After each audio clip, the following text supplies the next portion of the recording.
So, welcome to this session, the fifth edition of the Paris Peace Forum. I'm delighted to moderate this session. I'm going to speak in English because for me that's a bit more suitable, of course, but I'm delighted to be here and to have the opportunity to take part here.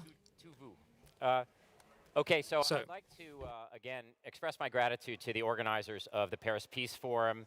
This is an incredible addition to the global calendar of meetings. The nice thing about the PPF is that it is a meeting that is modest in size enough to actually have substantive conversations.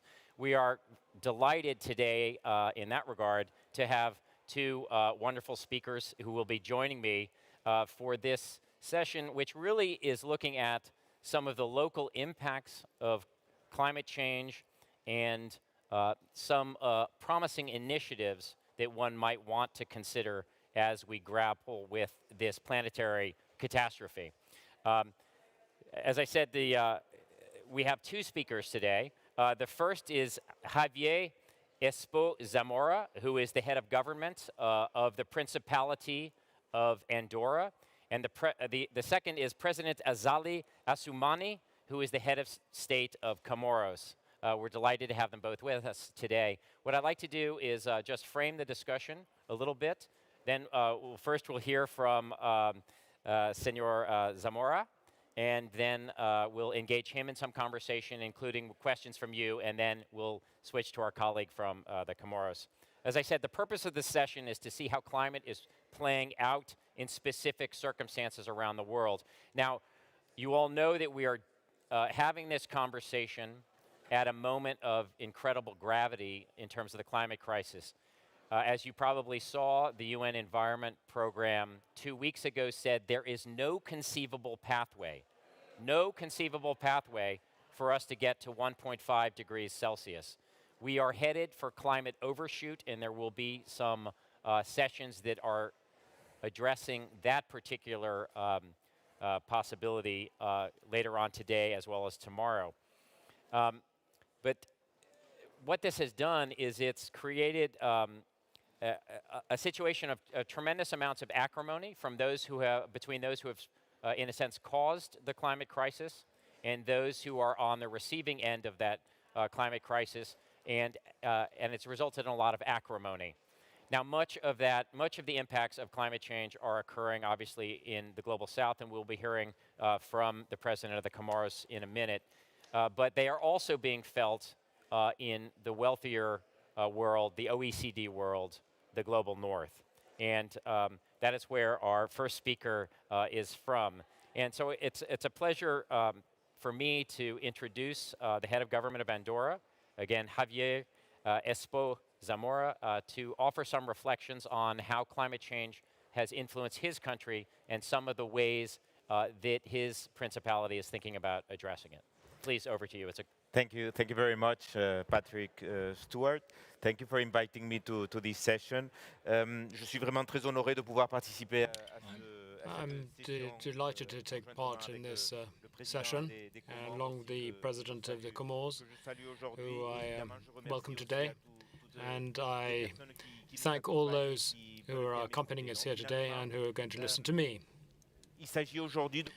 So what we're going to do is explain things from different perspectives: a country from the north, a country from the south, a mountainous country, a sea country, and to deal with these global issues and the climate challenge. So to give some sort of broad context, and that although Andorra is a small country of about 80,000 countries in the Pyrenees between France and Spain, about 450 square kilometers, we only have 0.1% of gas emissions. We are aware, since the ratification of the Paris Agreement, what we're going to do is not going to have, we realize it's not going to have a major impact on a global scale, but we could act as an example. I think for small countries must recognize that although they're not going to influence things in a big way and on a large scale, and in terms of containment of overall levels in terms of heat, we can be examples, stand as examples, and encourage other countries to adopt similar policies to ourselves, and which will, as a whole, have a major impact on the climate picture. So I'd like to explain a number of measures we've adopted, both in international terms and internally, so that we can act as an example.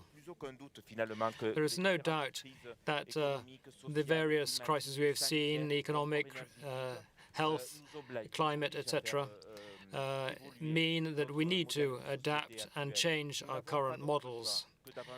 We have no choice towards a more sustainable model, which is more respectful of our climate and biodiversity, and in respect of human rights as well. And of course, all these issues are interconnected.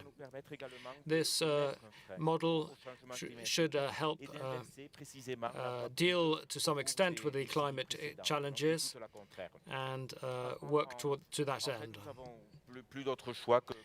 We have no choice but to adapt or create a society model which will lower our energy consumption and ensure that a reduction in energy consumption goes hand in hand with reduction in fossil energy consumption.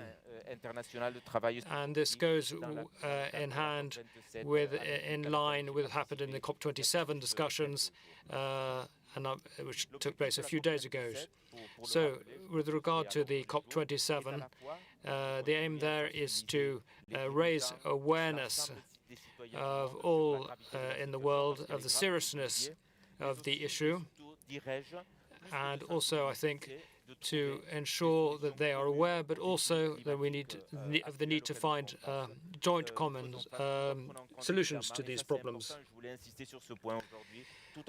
And also need to focus on the need to understand specific requirements in each countries, because, as we know, these impacts vary from country to country, region to region. So therefore, it's essential for, in terms of Andorra, to define joint strategies to global ends, but via measures which can be modulated and be adapted to different circumstances. This is the challenge we face.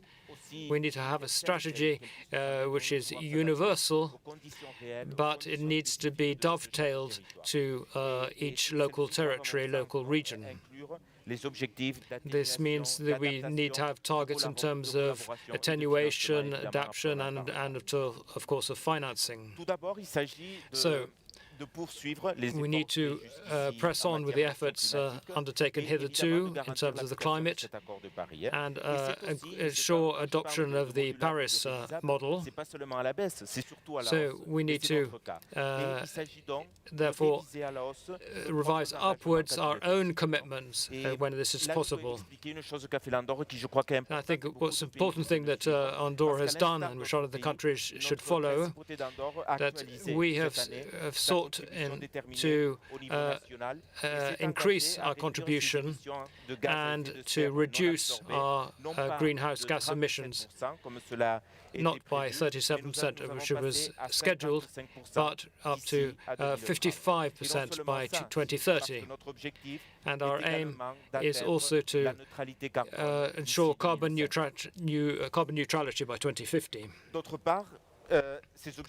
Moreover, these objectives require joint partnerships and cooperation internationally. So partnerships between countries mean that strategies can be created which are ambitious and ensure that joint targets can be met and in line with the Paris agreements. And we've, for example, forged some partnerships in terms of carbon neutrality, for example. This combines all those countries to some extent have agreed to achieve carbon neutrality, in our case, by 2050. Beyond international collaboration and intergovernmental partnerships, we also need to note the vital need to ensure that local players are involved in these solutions to ensure that they are fully viable in the future. Local players are vital, and I think without them we will not have a successful outcome. And the youth in general needs to be involved in decision-making on this level in terms of climate change. That means that we pave the way for the future, as they will be the main stakeholders affected by these issues. Youth needs to be engaged in this process. And then we will have innovative process which they can provide, and they will create a new future for us as a whole. So this is why Andorra has approved involvement of youth in engagement in climate, and so that signatory countries, in terms of the UN, factor in those objectives set by the young and ensure that these are properly reflected in decision-making in terms of the climate. In our sense, also in international levels, we also delighted that we have been able in Andorra to ensure that the young have been engaged in the climate declaration we've adopted, unanimously adopted, which was adopted in 2020. And this is part of our national committee in terms of energy consumption. And so via the engagement of this commission, the young are engaged in politics in terms of the environment in Andorra. We think it's also essential that awareness is increased in terms of the climate is clear, and the young need to be engaged in this from as young as possible. And this will be recognized as vital for the role of the young. And recently, we adopted a strategy, a national strategy, in terms of environmental education. This is aimed at consolidating education in terms of sustainable development out to 2030 in Andorra. The drafting team for this has incorporated all sectors in this process and ensured exchange of good practice in terms of the environment and engagement of local stakeholders in these activities, and also engaged civil society, of course. We've done this via a questionnaire sent to all pupils between 10 and 17 in Andorra. We're also proud, in terms of the young, that all schools, for example, in Andorra are green labeled, so that they are fully engaged in this process and in value creation in terms of sustainable development within the country. Finally, as I said before, the essential point is underpinning all this is the financial aspect. These objectives will not be met if we don't deal with the implementation in terms of the financial base.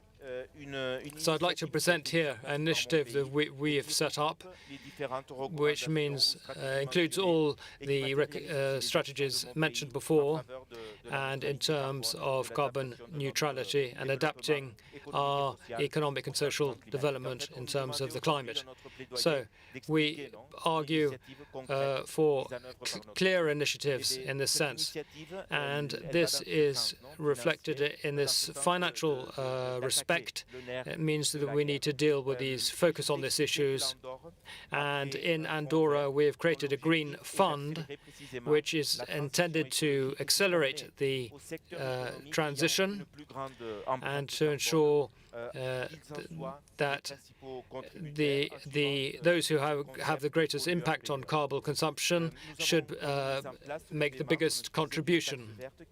So we have a green tax which will be fed into this green fund, which will be focused exclusively in terms of reducing greenhouse gases and moving towards the green transition and renewable energies. And therefore, we set up a carbon price at 30 euros a ton, or via taxes on imports of carbon.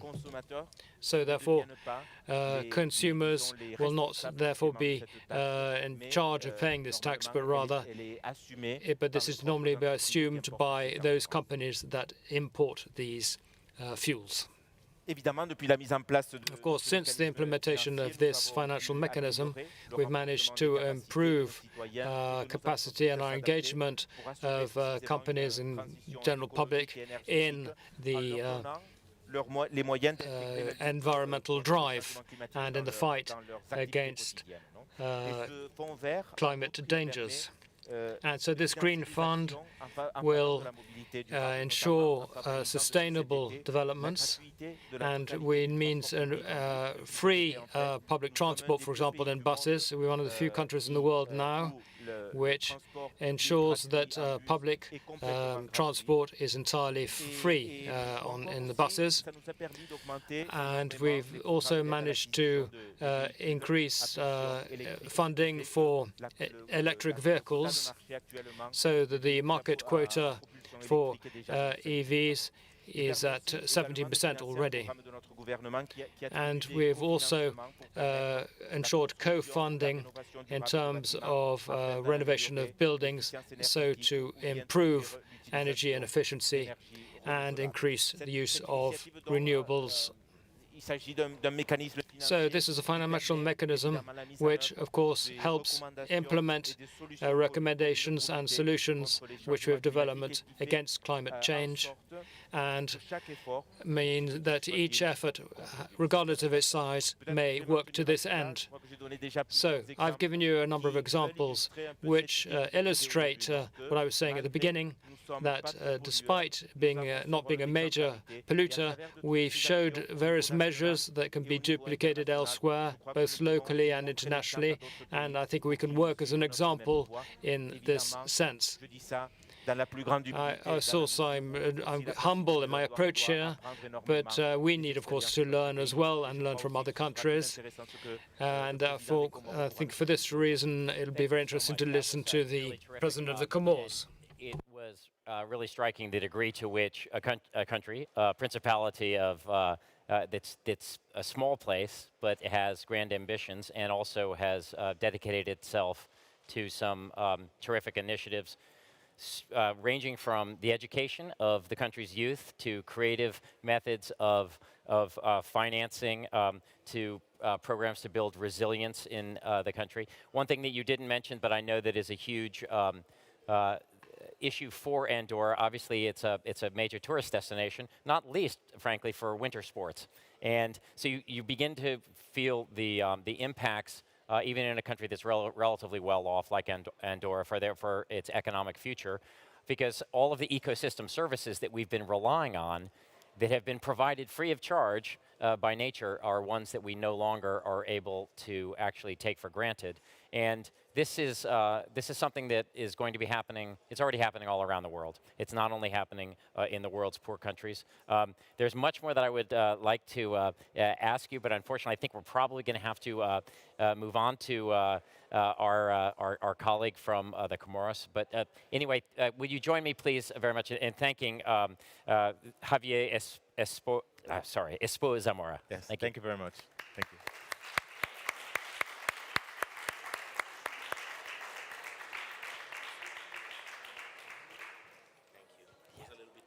That's okay. No, it was great. It was great stuff. No, I really appreciated it. It was good you were able to say what you needed to.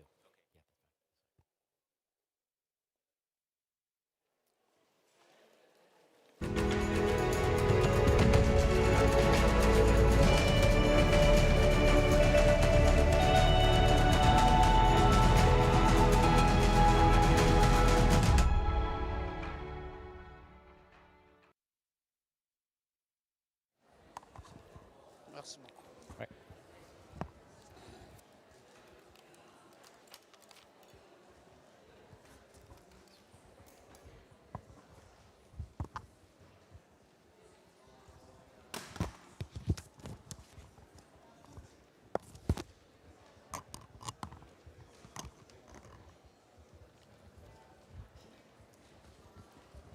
Ladies and gentlemen, it's my great pleasure now to turn things over to our second speaker, President Azali Assoumani, who is the head of state of Comoros.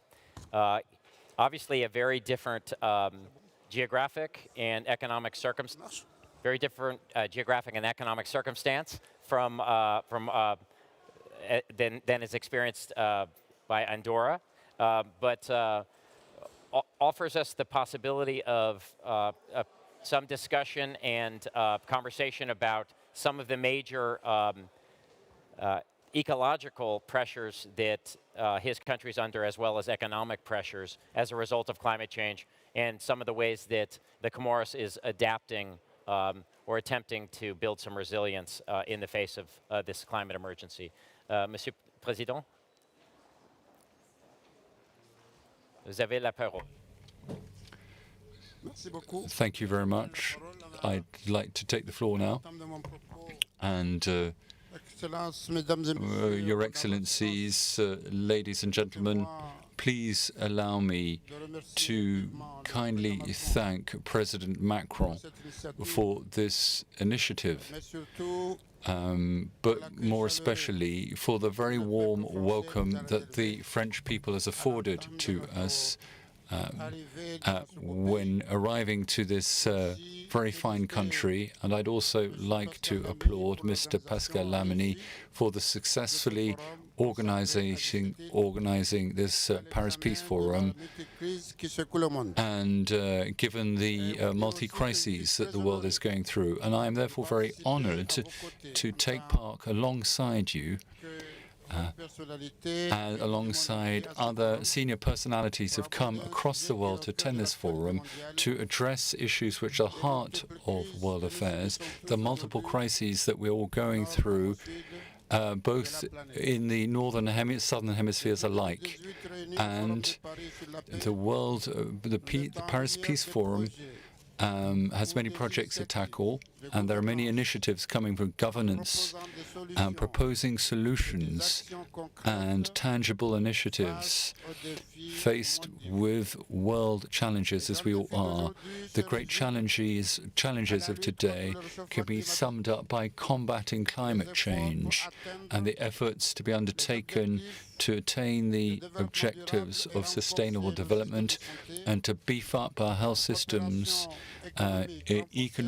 enhance economic cooperation, as well as a shared management of world common or public goods. As you're all aware, the COVID-19 pandemic has undermined many different projects and torpedoed and dashed much in the way of hope. And across the world over, there's a humanitarian crisis, there's the inflation rearing its head, the energy crisis, food insecurity, and economic and environmental disruption. Now, it is not without reason that this Paris Peace Forum is focusing on the issue of overcoming the multiple crises and preempting a world and to act as a catalyst for finding climate and environmental solutions. And this is a subject which has brought us together, which is ambitious in nature and which requires unswerving commitment on the part of all of us. And I will allow myself to say, but before our friends, this emergency is not something we have created, not something the countries of the southern hemispheres created.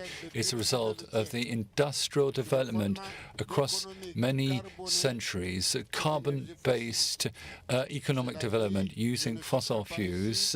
However, having said that, I'm not seeking to point out the finger of blame or to allocate responsibility. We are all in the same boat. Let us never forget that. We're all sailing across the same ocean, uncharted waters, with the future of humanity at stake and with much uncertainty.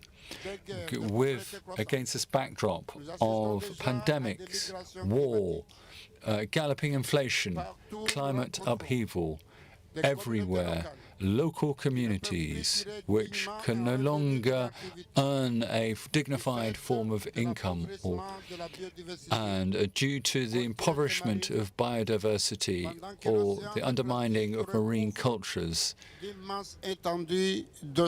And we, therefore, what can we do and how should we go about it?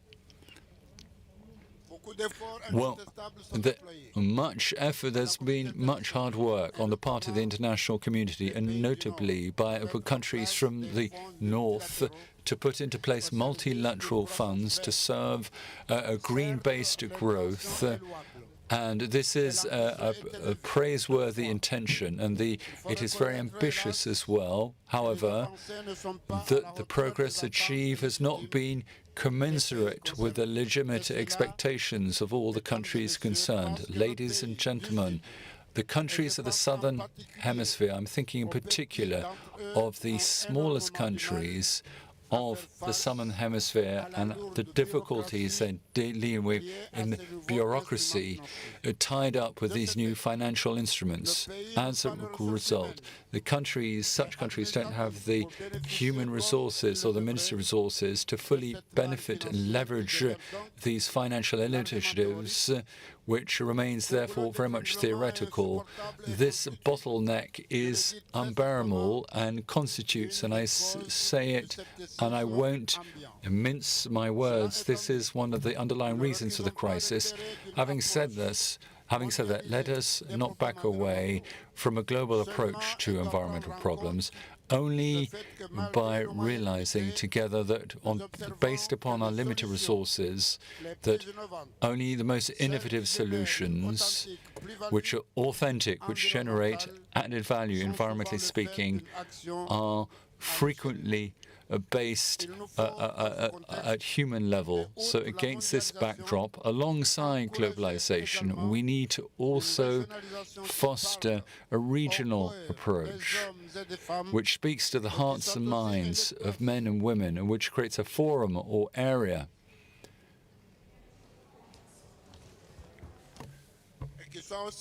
which creates a forum for action sufficiently broad to be commensurate with the challenges, which transcend borders. Therefore, I'd like to pay tribute to the insular states which are currently developing and which have some difficulty in making their voices heard within the international community by calling for balance and justice in opinions when it comes to the major equilibria across the world. Ecosystematic equilibria. And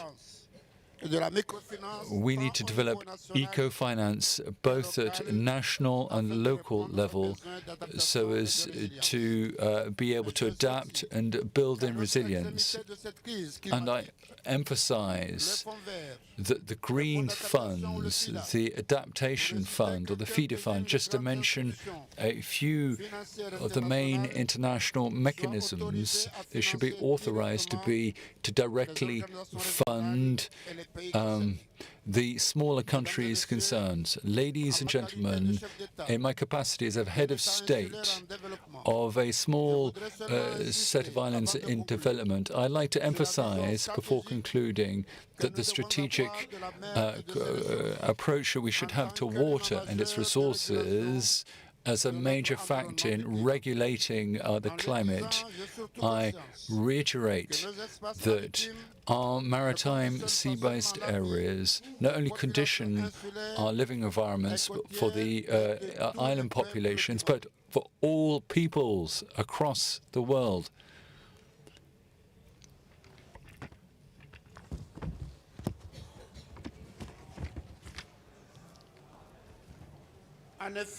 Indeed, via their power, their major impact on ecosystems, on the climate and on populations, on agriculture, on our resources. The oceans are the key to regulating the future of our planet as a whole. So, at this time where we've come together, let us find the resources and the solutions to leverage climate-based solutions, environment-based solutions, and issue a solemn appeal to all of you to place the oceans the heart of our concerns by taking into account 73% of the surface of our planet, which regulates up to more than 80 or 90% the climate of our planet. We need to move from word to deeds. There is no time to waste. And as Pascal Lamy himself said, it is time to find solutions and solutions and solutions. Thank you for your kind attention. Merci beaucoup, Monsieur le Président. I want to point out pick up on a number of things that you said, and I may ask a couple of follow-up questions. One of them is just to put this in your mind before I'll ask a couple of other questions too as well, and then turn things back to you. The first, I know that you're accompanied by your agriculture and environment ministers, which suggests that there are many issues related to food security, as well as the degradation of the natural environment that are front and center when Comoros looks at the question of climate change. I'd be interested to hear a little bit more about those. I note when you mentioned the oceans, that there's a big conference not only in the Sharm el-Sheikh, but one coming up in the COP15 for the Convention on Biological Diversity, and one of the big efforts in that is to try to the so-called 30 by 30 campaign to permanently protect 30% of the Earth's surface and 30% of its waters, including waters that would be of interest to Comoros, obviously for its own sustainable development. I'd like to get your reflections on how you see the climate change negotiations changing from a north-south perspective. At the beginning of COP27, it seemed as if there was some real danger. It seemed that there might be a walkout of some countries of the global south who were fed up about not getting the money that they've been promised in terms of financing decarbonization and adaptation, and then also the lack of attention to issues of loss and damage, in a sense, climate reparations. Could you speak to that issue and whether or not you think that the message is finally getting through to the countries of the global north that they need to take the concerns of the global south more seriously? Thank you very much for this question, a very important question. First of all, I observed the similarity between Andorra and the Comoros Islands, even if you have, we've got 2,000 square kilometers, you've got a bit less. But the difference is we are an island-based country, compared to our neighboring countries, but insular amongst ourselves because we are made up of by 4 islands. That means to real threats, real dangers that our country has to face in terms of the climate crisis. That is to say, we've got rising water level and we've got the mountains which are collapsing. So therefore, we're extremely vulnerable, and we have undertaken many different initiatives. My government and myself has taken many initiatives. I'm very satisfied because the population and the communities on the islands, the communities have accepted to accompany the measures that we have implemented, and quite sincerely, but the resources are lacking to enable us to stand up to these challenges. And that is why, indeed, the support from the international community is more than just necessary. Now, we are in fact in a unique world. We are all in the same boat, and when the boat sinks, whether you're on the top floor, the middle floor, and the bottom floor, we will all sink. And I think the developed countries are beginning to grasp that. We've talked a great deal together at many of the COP summits, but within the regional communities or within bilateral meetings in many different countries, and with the international institutions and funds, they're accompanying us. And we are fully confident that we will get there, but we have quite a few grievances. We are facing a very high level of bureaucracy and administration, and sometimes we spend too much time on the administration, and we can't overcome it. Now, Mr. Moderator, I'd like to ask you to be advocates on behalf of these small island countries with regard to these systems and structures and these financial systems which are dedicated to addressing the climate crisis, how we can facilitate and streamline the system of financing funding for these projects so there are tangible results. But indeed, we all have our needs, it's true. We are victims. We're victims of something that we did not ourselves create. But we need you, the rich countries, to come to us, to come and invest in our countries and to create a climate situation and a company which is appropriate. We need all the investors and our partners to accompany us. And thank you very much for the question. It was a very good question. Thank you very much. I believe that that issue of the fissures between the global north and south will definitely dominate the next few conferences of parties of the UN Framework Convention on Climate Change. Earlier, Monsieur Zamora spoke eloquently of the need to all be in this as in a common enterprise, where a collective action, but then also of the importance of tailoring climate responses and mitigation efforts, as well as adaptation efforts to the peculiarities or the specificities of every circumstance, and also to work with local communities. I would be interested in when you engage with the citizens of the Comoros. Where do you feel like are they increasingly placing climate change at the top of their priorities, or is it much further down, even if it might be related to those about, putting food on the table or having, full employment over the years? How do you handle, the cliche during the Gilets jaunes protests, of course, was Macron. He keeps talking about the end of the world, but we're talking about the end of the month. My response to that is that, unfortunately, the end of the month is getting a lot closer to the end of the world than we would like it to be, and that some of these climate issues become more toward the forefront. Do you find that when you speak about climate in your country that you find a receptive audience? Does your message resonate, or is there still a certain amount of either skepticism or people thinking about, well, that's for politicians to worry about?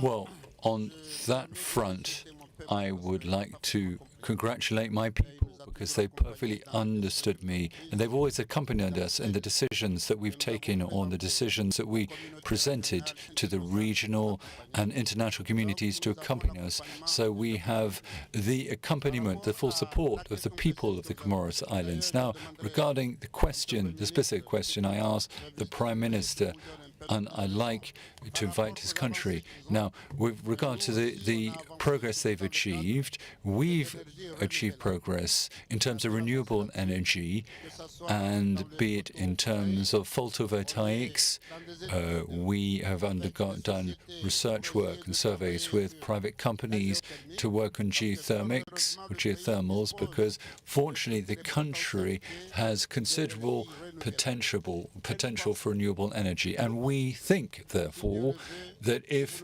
God wills it, and if you are all to accompany us, we've issued an appeal for an emergency appeal for 2030 and for the electrification of energy for the country, that we switch over more than 50% or up to 100% through to renewable energy compared to our current system.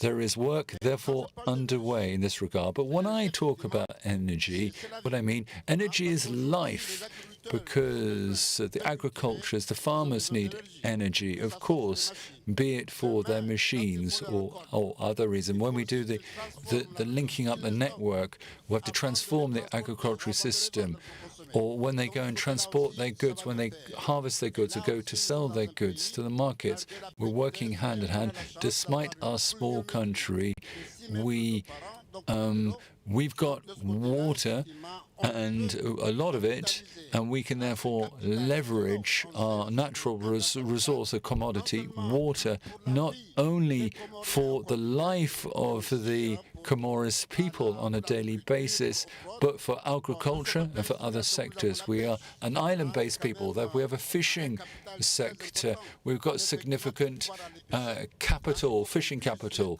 that we can, but we have to treat the sea and the oceans well. We have to have the meteorological information. We have to have a weather system which protects fishers when they sail out to fish and when they return.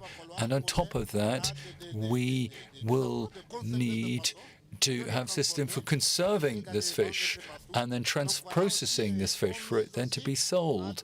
So there was a conference organized in Paris talking about a flagship projects for 2030. We're making a wager on tourism. Please come and visit us. We're told that it's a beautiful country. Everyone says that. Mr. Moderator, I hope you'll have the opportunity to come to the Comoros Islands to see how beautiful our country is, and you'll work as an advocate. You'll have tangible proof, and we want to